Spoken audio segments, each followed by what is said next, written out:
आखिर कौन थी माता सीता? क्या रावण की पुत्री थी देवी सीता? माता सीता का रहस्य क्या है? अगर नहीं जानते हो तो सिंसियर ज्ञान के साथ बने रहे। तो चलिए शुरू करते हैं ज्ञान की सागर। वीडियो में आगे जाने से पहले हमारे चैनल को सब्सक्राइब जरूर करें और कमेंट बॉक्स में जय श्री राम जरूर लिखें।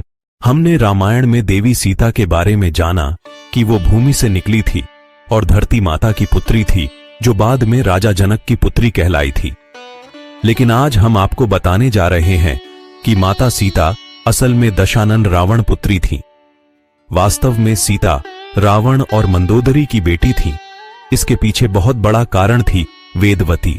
सीता वेदवती का पुनर्जन्म जन्म थी। वेदवती एक बहुत सुंदर सुशील धार्मिक कन्या थी, जो कि भगवान विष्णु की उपासक थी और उन्हीं से विवाह करना चाहती थी। अपनी इच्छा की पूर्ति के लिए वेदवती ने कठिन तपस्या की। उसने सांसारिक जीवन छोड़ स्वयं को तपस्या में लीन कर दिया था। वेदवती उपवन में कुटिया बनाकर रहने लगी। एक दिन वेदवती तपस्या कर रही थी, तभी रावण वहां से निकला और वेदवती के स्वरूप को देख उस पर मोहित हो गया और उसने वेदवती के साथ दुर्व्यवहार करना चाहा, जिस कारण वेदवती ने हवन कुंड में कूदकर आत्मदाह कर लिया और वेदवती ने ही मरने से पूर्व रावण को श्राप दिया कि वो खुद रावण की पुत्री के रूप में जन्म लेगी और रावण की मृत्यु का कारण बनेगी।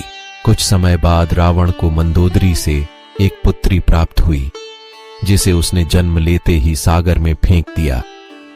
सागर में डूबती वह कन्या सागर की देवी वरुणी को मिली और वरुणी ने उसे धरती की देवी पृथ्वी को सौंप दिया और देवी पृथ्वी ने उस कन्या को राजा जनक और माता सुनैना को सौंप दिया, जिसके बाद वह कन्या सीता के रूप में जानी गई। और बाद में इसी सीता के अपहरण के कारण भगवान राम ने रावण का वध व लंका का दहन किया। जिस तरह सीता मैया धरती से प्रकट हुई थी, उसी प्रकार वह धरती में समा गई थी। रावण के संहार के बाद जब राम अयोध्या पहुंचे, तब उन्हें किन्हीं कारणों से सीता का त्याग करना पड़ा। उस समय सीता ने अपना जीवन महर्षि वाल्मीकि के आश्रम में व्यतीत किया और 2 सुंदर राजकुमार लव कुश को जन्म दिया। राम इस बात से अनभिज्ञ थे कि उनकी 2 अति बलशाली संतान हैं। जब राम ने अश्वमेध यज्ञ के लिए अपने अश्व को छोड़ा, तब इन दोनों राजकुमारों ने उस अश्व को पकड़ लिया और कहा कि अपने राजा को बोलो कि हमसे युद्ध करे। लवकुश भी अपने जन्म के रहस्य को नहीं जानते थे। लवकुश के साथ हनुमान जैसे सभी योद्धाओं ने युद्ध किया, लेकिन कोई उनसे जीत नहीं पाया। तब आखिरी में राम वहां आए, तब उन्हें यह ज्ञात हुआ कि यह दोनों दिव्य बालक उनकी और सीता की संतान हैं। तब सीता को वापस अयोध्या आने को कहा गया।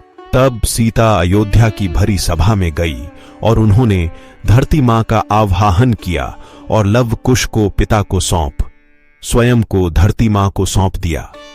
इस प्रकार जिस प्रकार दिव्य जन्म के साथ सीता मैया प्रकट हुई, उसी तरह से वो धरती में समांग गई। सीता मैया एक दिव्य स्वरूप मानी जाती है। इसलिए कहते हैं कि जब रावण उनका अपहरण करने आया था, उसके पहले ही सीता के वास्तविक शरीर को अग्निदेव को सौंप दिया गया था, क्योंकि अगर रावण वास्तविक सीता को बुरी निगाह से देखता तो उसे देखकर ही भस्म हो जाता। अगर ऐसा होता तो मनुष्य को जाति को नारी के साथ अपनी मर्यादा का सबक नहीं मिलता, जो कि रावण के अंत और उसके घमंड के अंत के साथ मिला। इसलिए अंत में भगवान राम ने अग्नि परीक्षा के रूप में अग्नि देवता से सीता को पुनः प्राप्त किया।